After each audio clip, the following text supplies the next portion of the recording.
Good day, everyone. I'm glad you could all join us. My name is Greg Lotz. I am the Director of Marketing and Sales Technology at KanTime Healthcare Software. Today, we will be hosting a webinar entitled No Pay Wrap, where the rubber meets the road. We are joined today by two experts in the field, Nick Seabrook of Blacktree Healthcare Consulting and Kim Spence of KanTime Healthcare Software. I appreciate all of you taking time out of your day to join us here.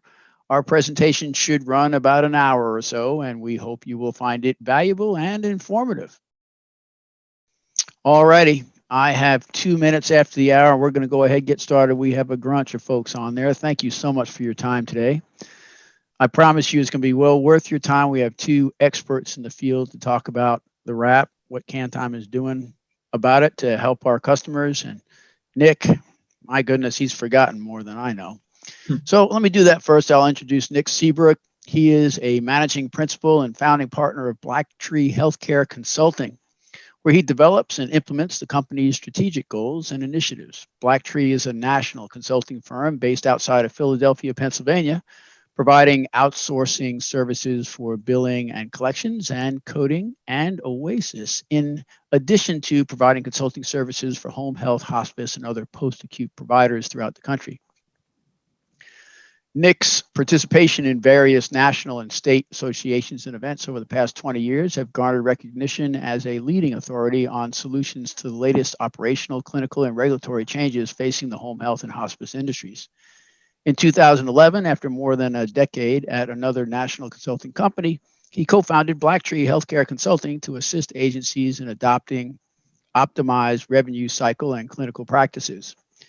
In the nearly 10 years since its founding, Blacktree has served over 500 clients, including some of the largest agencies in the country. The company was recently listed in the Inc. 5000's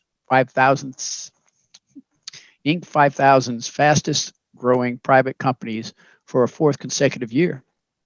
Also with us today is KanTime's own Kim Spence. Kim is our customer success division leader for home healthcare. Kim has over 35 years as an RN, with more than 20 of those in an adult skilled setting. She has held various agency management positions along the way.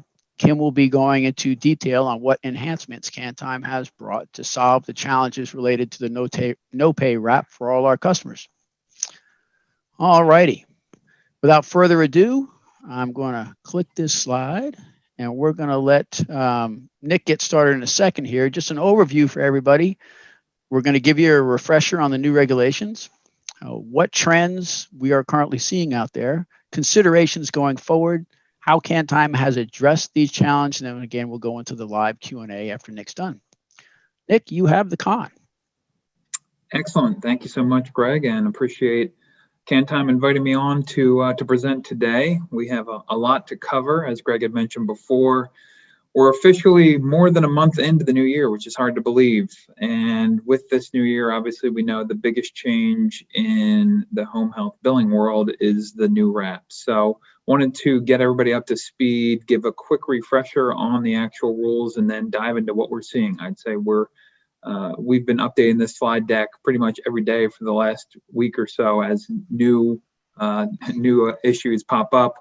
And I'm sure there's going to be more to come here in the next couple of weeks as we start to see more of these new final claims processing. So we wanted to start with just a refresher on what those new wrap rules are. We know that we have it's now the no pay wrap. So instead of that 20% of payment, we are now not getting paid at all for our wraps. We still have to submit the wraps every 30 days for every period, but we don't have that reimbursement. And now we also have a 5-day timely filing limit from the start of the period in order to submit that wrap. So those are the big changes. We know that also coming next year is going to be the notice of admission, which this is the 1 year in between. Medicare decided to gift us with a nice change in the rules here for this 1 year. So this will be the only year we have to deal with the no pay wraps in terms of having to bill the wraps for every single period. Now, what's actually required? And again, this is, if you look at kind of what transpired over the last 6 months, there's a lot of information that came out from Medicare in terms of the different scenarios and also some of the different requirements, as there was a lot of concerns heading into it with exactly what would be needed in order for us to drop these wraps within those 5 days. If you look nationally at days to wrap, the days to wrap on national average is probably closer to about 10 days. So the fact that we only have 5 days to bill them definitely had agencies scrambling around to really figure out how they're going to accomplish that. Well, Medicare did let us know that the requirements in terms of what is actually needed to drop those bills is just limited to these 3 factors. It's number 1, getting that initial order, which you're getting when the referral comes over. Number 2, you need to have a completed first visit for that certification period. That doesn't mean we need a billable visit within each billing period in order to bill it. It's just that completed first visit for whatever that cert period is. And we also need a valid primary diagnosis code. So those are the 3 pieces that we need to make sure are in place in order for us to drop that wrap. Now, we did talk about the timely filing limit, and there are some exceptions to that rule. You can see here the 4 exceptions that we have listed. Basically, your natural disaster exceptions, that first bullet underneath that some exceptions bullet, and then we have any event that produces a data filing problem with CMS, a new Medicare certification that perhaps the paperwork hasn't processed just yet, or the catch-all other circumstances determined by the MAC or CMS. All of these exceptions are requiring a KX modifier on that final claim, and then an explanation for what the actual reason is. Those are configurable in KanTime to be able to set what those reasons are as you're filing if you do have a situation that requires an exception. So the payment penalty. So hopefully we haven't seen any of these just yet. Hopefully we'll see very few of these going forward. But in terms of how the calculation works for the payment penalty, it's important to know that the period start date is counted as day 0. So when we're talking about 5 days, essentially it really is day 6 of whatever that period is. So if we had, for example, a period that started admission that started on 1/1, we would have all the way up to 1/6 in order to get that wrap submitted, and that would still be counted as within those timely filing limits. So the payment penalty, how that works is it's going to be a 1/30th reduction of whatever that HIPS code value is. That's going to go all the way back to whatever the start date of the period is. So basically, it's not going to be just the time between when it's due to when it's submitted. It actually is from when it's submitted all the way back to that due date. And again, something to keep in mind if you read that second bullet there, it's when it's submitted and accepted. An important piece there is that and accepted piece is we need to make sure that when you do transmit that file that it does get accepted by Medicare. So what's considered the receipt date is going to be considered that first date covered. And if we look here, this example really walks you through what the calculation looks like. So again, in the example I used, we said 1/1's the admit date. That date that would be due is 1/6. In this example here, it wasn't submitted until 1/10. So our penalty days dates back all the way back to the admit date of 1/1, the wrap submission date of 1/10. So we have 9 penalty days. You can see in the example here, the HIPS code amount we're saying is $2,000, and our penalty is going to be 9/30ths of that $2,000 amount. So a penalty of $600, taking us down to that total payment of $1,400. And how that's going to be displayed on the claim is you're going to see a value code of QF, and it's going to indicate that $600 reduction. So some other pieces from a logistics standpoint on exactly how the billing works. A couple important points here. The HIPS code on the wrap must match the HIPS code on the final claim. Now, I know we have the option to bill that wrap, to bill that HIPS code either as a generic HIPS code, or if you had all of your OASIS completed, QA'd, and that was locked and submitted, it will generate the actual HIPS code based on that information, and you have the option of billing it with the actual HIPS code on the wrap. But again, keep in mind that if that didn't take place, if you didn't have that OASIS completed and you didn't have that actual HIPS code, you're going to want to have the final claim go out with that same generic HIPS code that you had go out with the wrap. The second bullet there is the primary diagnosis on the wrap does not have to match the primary diagnosis on the final claim. The next slide is going to explain this a little bit further on how does the logistics work for how they know what to pay. But Medicare has come out and said the diagnosis codes don't match. Hopefully you're going to be getting an accurate and valid diagnosis code coming over from that referral source, and you're going to use that primary diagnosis code on the wrap, and it's going to match the final, but it does not need to. Let's say you have a situation where the primary diagnosis coming over from the physician is, let's use that muscle weakness generalized. I know that was a hot questionable encounter diagnosis code that was definitely published a lot before as PDGM got implemented. And if you don't have any kind of pre-coding taking place at the agency, and you know that you're pressed to get that wrap out the door, you can use any valid diagnosis code on that wrap to get it out. You just want to make sure, obviously, you have a valid, the actual diagnosis code on the final claim. The third bullet there is that wraps for subsequent 30-day periods of care can be sent at the same time as the wrap. Obviously, in those situations, you're probably going to have that generic HIPS code going out with the wrap, but Medicare has said that they're allowing for situations where you have an admission, you can send wrap 1 and wrap 2 at the same time. Same with that next certification period.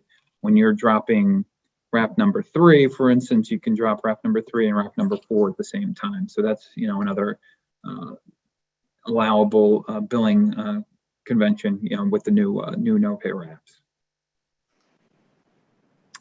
So that begs the question, and we had this discussion as we were putting this together. If you bill with the generic HIPS code, how is Medicare going to know what HIPS code to pay the claim at?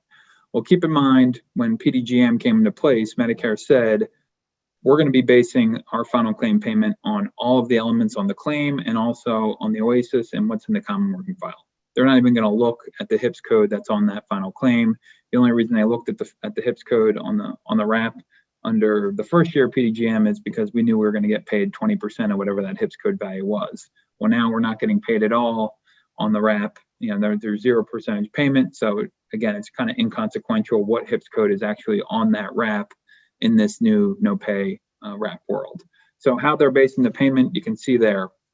We know that there's 4 components of the HIPS code in the PDGM world. We have the referral source and the timing. Medicare is going to base that based on the information in the common working file.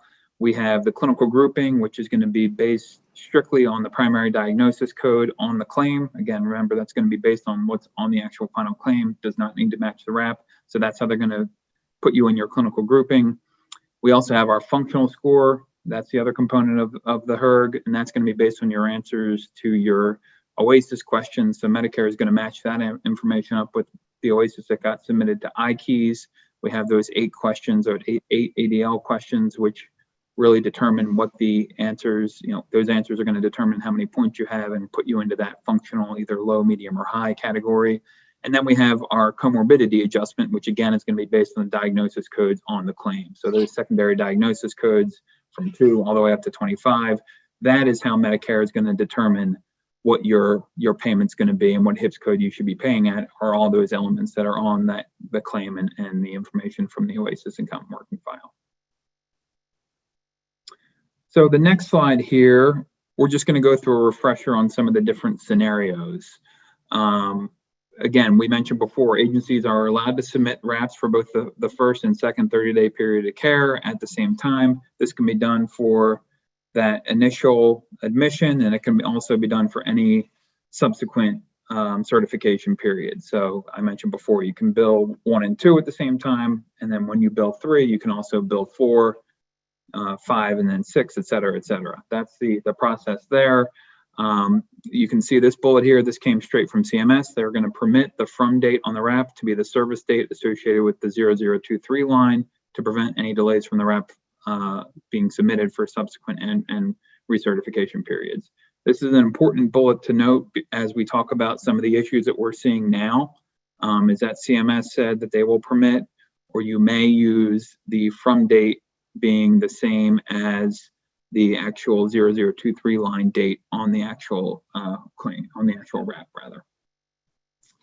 You can see this next bullet here. Wraps are not required for LUPAs. However, if a wrap is submitted for a LUPA, it will be subject to timely filing requirements. Our recommendation here is that you should bill wraps for all periods, regardless of whether you think it's going to be a LUPA. If, for instance, let's say you thought it was going to be a LUPA, it was a calf change patient that you're seeing once a month, and it's been a LUPA for 5 straight months. So you're fully expecting it to be a LUPA. Well, let's say midway through the month, that patient falls and all of a sudden they need to have additional home care services provided. And now instead of that one visit, now you're providing 7 visits, and now you're over that threshold. Well, now all of a sudden you're subject to a payment penalty because you didn't submit the RAP. So we, again, are recommending that you would bill a RAP in all situations, but just know that there is the ability to not submit a RAP for LUPA claims. So what are we seeing so far? Again, we're a little bit more than a month in here. So there's definitely been some pieces we've seen with RAP processing issues, RAP processing observations. Final claims, we're still, I would say, in the infancy stages of what we're seeing for some of the final claim trends. We definitely are starting to see a couple pop up that I wanted to share. But let's talk about some of those trends and observations for what we're seeing. Well, number one, the RAPs. So there was a lot of question as we headed into 2021 of how long are these RAPs going to take to process? Is it going to be the traditional 3 to 5 days, or are they going to process almost instantly? A lot of people are comparing the new RAPs to the notice of elections for hospice, which is a similar process where you submit an NOE, as they're referred to, as that patient's admitted, and they same kind of thought process there. It flags it in the common working file that that patient's on hospice with that provider. No payment is issued for it, and it takes about 3 days for them to process. So there's a lot of questions on how long that processing would take. It's taken about the same from what we've seen. In general, the RAPs are taking about 3 to 5 days to process and quote unquote pay. It goes into that PB 9997 status, and it shows on the remit as a 0 pay RAP. Some pieces here in terms of being aware, as we're looking at agencies and how they're managing their RAPs and what happens if I'm coming up on day 4, day 5. One of the questions there is how do we manage that timing around weekends, around time of day, around the holidays. So just something to be aware of when they're counting those 5 days. It includes weekends, it includes holidays. So just be aware of those cutoff times for the max for electronic submission.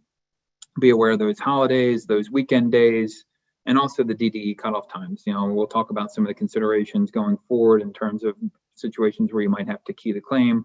It's important to know when DDE is going to be open to be able to submit them via keying them online. We also saw some delays in receiving acknowledgement files, those 999, 277 files. A couple instances in the beginning where, let's say something was billed at 2 p.m. on a Tuesday. We received that 277, which is the acknowledgement file, on 1/6. Then the RAPs weren't hitting Medicare system until 1/7, and they're showing a receive date of 1/5. So it was getting the receive date right. It was just, I think there was a little bit of angst in the beginning, especially, knowing we're pressed up against time to start, because we started on 1/4, which is already putting us behind the curve. Monday being that 1/4 date behind the curve with the 1/1 start date being on a Friday. So we definitely saw some inconsistencies with when the RAPs were showing up in the system compared to when they actually got billed. One other interesting observation we've made is that we're seeing RAP statuses moving throughout the day. Typically, you'll see, a claim or a RAP. Once you look up that claim during the day, it's going to have that same status at 9 a.m. as you're going to see at 5 p.m. Well, we've actually seen with the RAPs, some of those statuses are actually moving throughout the day. They'll go from SB 0100 to SB 9000 midday, which we hadn't seen before these new RAPs went into place. The other piece is, this is, I think, still a challenge, especially when we're dealing with a change in the year, is late notice of insurance changes impacting the timely submission of RAPs. So basically, patient switches from a commercial insurance to Medicare, that notification not being in a common working file timely, and agencies having to scramble. And again, that would be an example of a situation where we would have to file an exception for the penalty in those situations where the patient's insurance is changing. So in terms of some of the actual Medicare processing issues that we're seeing, we can see here, some of these RTP reasons. First, we'll start with the RAP issues, and we can see a couple of those RAP issues that we've seen.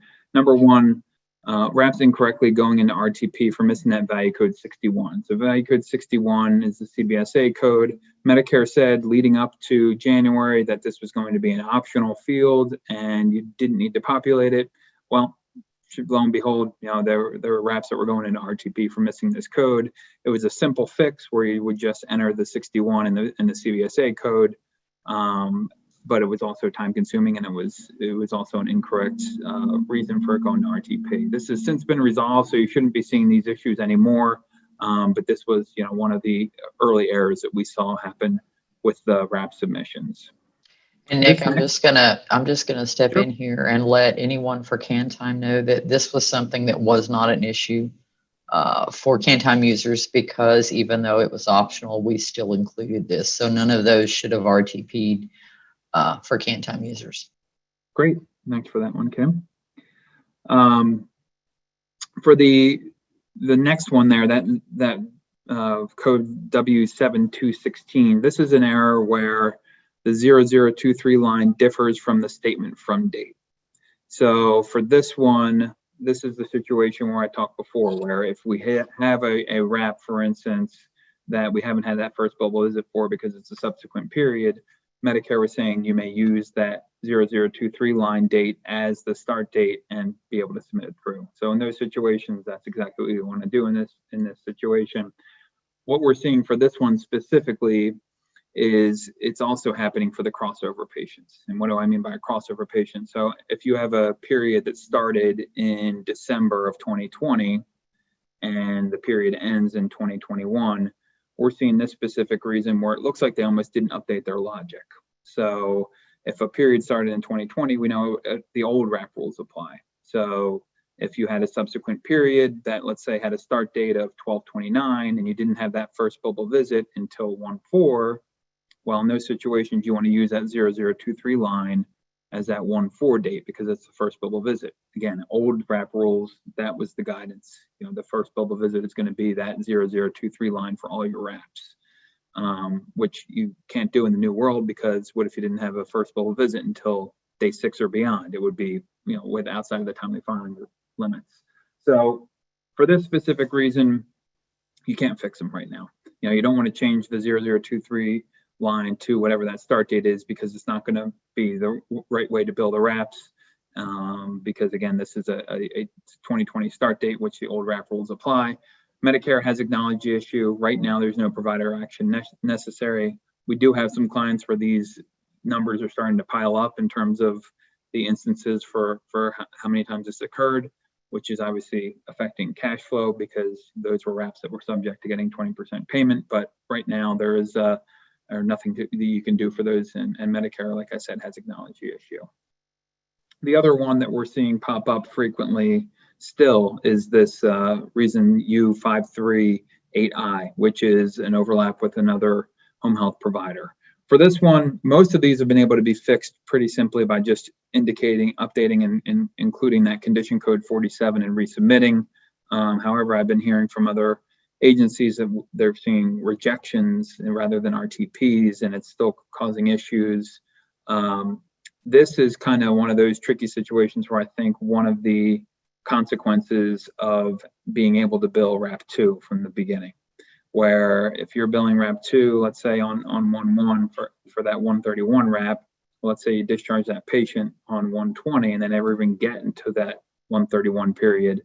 Medicare's guidance that they stated over and over again is that you don't need to worry about canceling it. There's not going to be any auto cancels anymore, and those issues will, hopefully be few and far between. But it is causing an issue from an overlap perspective, where you do need to indicate that 47 condition code on the wrap in order to get it pushed through. So we'll see if that process gets a little cleaned up as we get more further into 2021. But know that this is also, an issue out there with that overlap.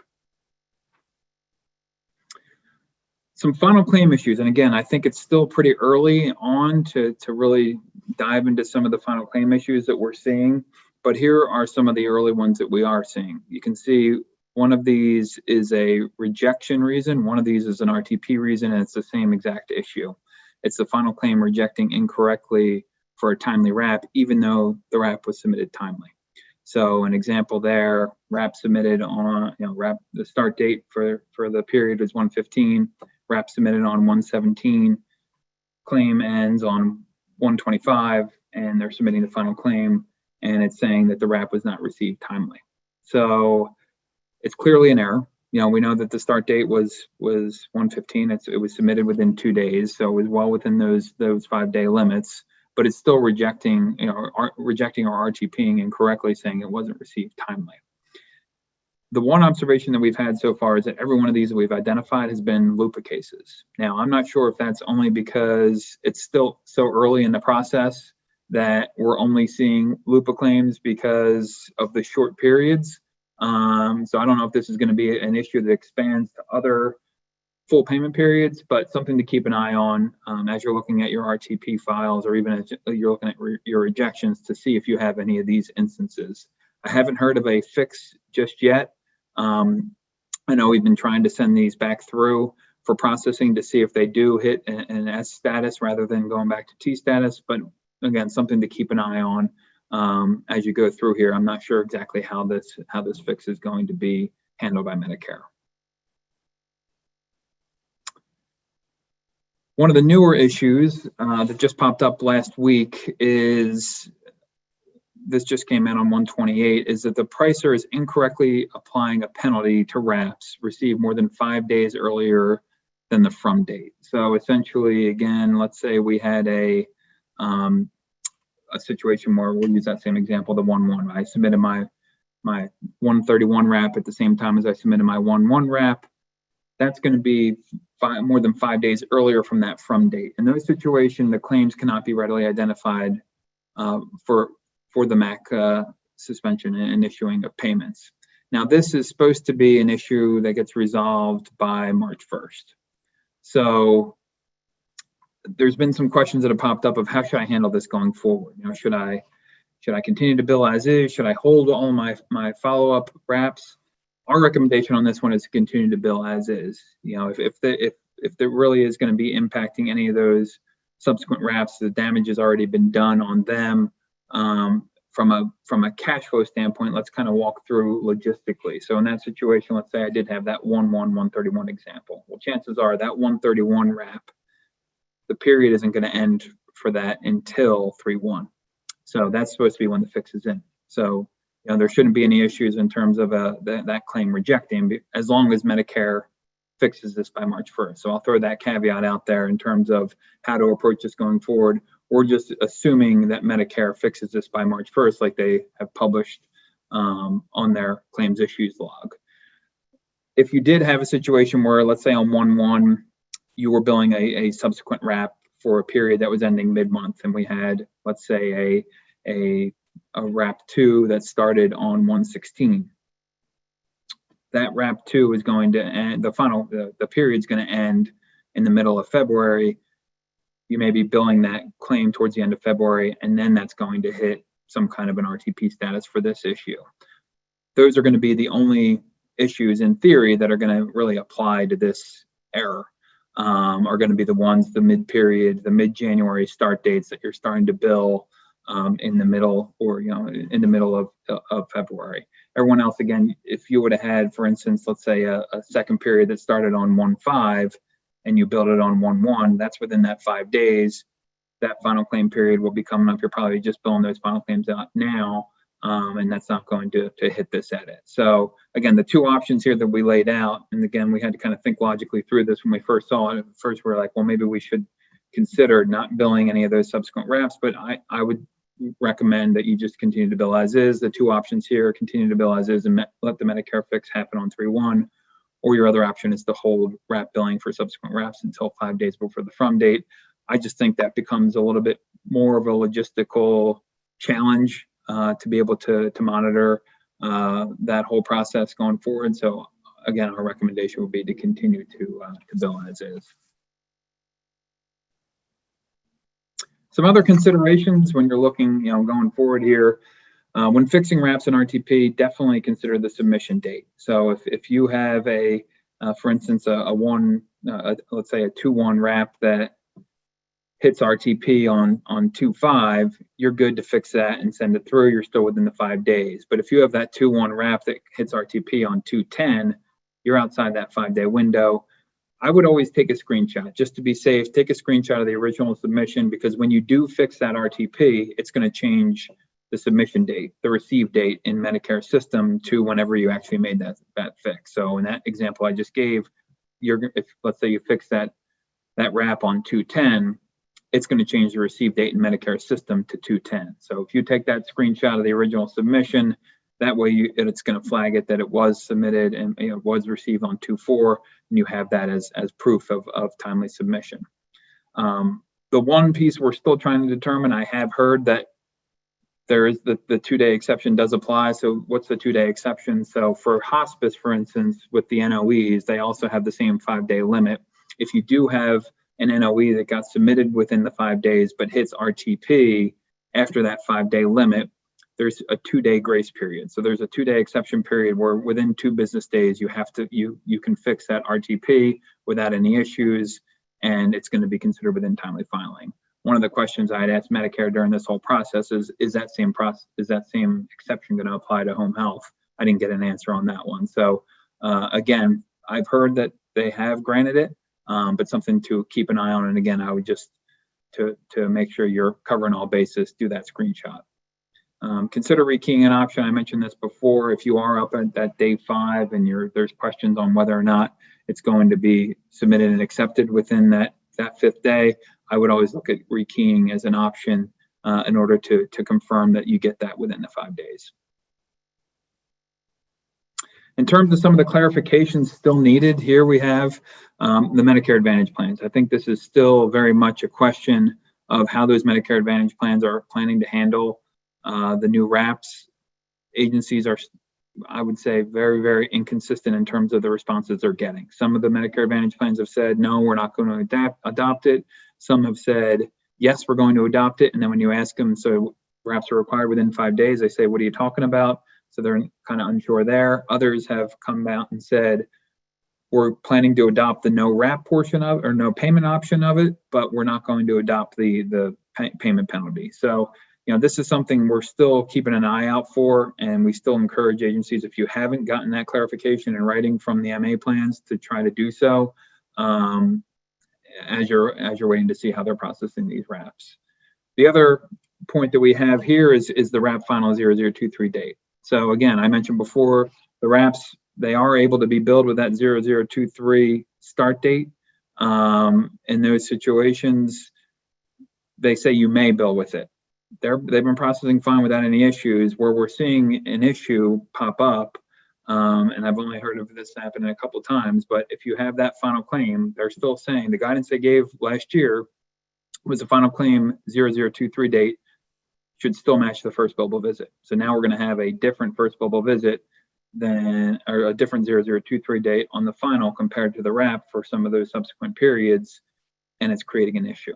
Now, again, that's the guidance they gave, is that you can bill with that same, the start date being the wrap 0023 date, and the final still has to match that first billable visit. So they were giving guidance that those dates could be mismatches, but we're starting to see issues. And again, I've only seen a couple, so something to definitely keep an eye out for of how they plan to handle those different scenarios. And then the last slide here is just the cash flow impact. Something that you should be aware of is just looking at the cash flow impact of the no pay wraps. I would say we're estimating agencies losing, you can see in that January column, it'll show the difference in cash of about 11%. And we're comparing this back to December cash. From what I'm hearing from a lot of our clients, it was a lot higher than 11%. So a couple pieces we wanted to make you aware of for this slide is that A, if you saw a cash flow reduction in January from your home health Medicare cash, it was to be expected. If it was around that 11%, that was what we were projecting. The other piece to keep in mind is that February is going to get even worse. So you can see the projection there is that February is going to be closer to about 30% before it rebounds in March and going forward. But if you haven't done a cash flow analysis for your agency, we definitely would highly recommend doing it, because again, if you're struggling with cash flow right now through January, it's only going to get worse just for that 1 month in February before it starts to get better. All right, folks, we're going to wrap it up for today. I thank you so much for your time today. And I know we're all busy, you got things to do, and some of us even have snow on the ground. But we appreciate your time today and hope this was well worth the hour that you spent with us. Have a great day, and thanks again.